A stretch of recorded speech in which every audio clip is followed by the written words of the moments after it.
छठ पावन लागे जी अबड़ मन भावन लागे।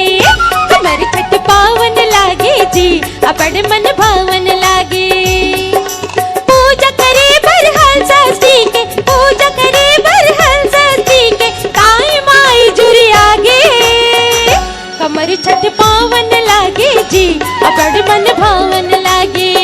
कमर छठ पावन लागे जी अबड़ मन भावन लागे।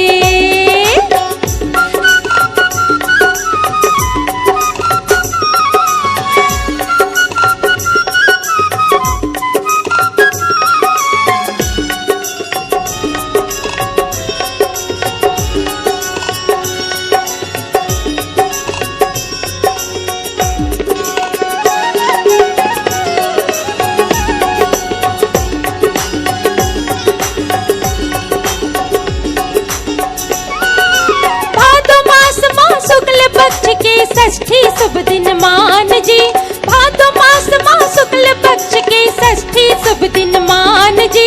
लिए जन्म कान्हा के भाई हे हलधर बलराम जी। लिए जन्म कान्हा के भाई हे हलधर बलराम।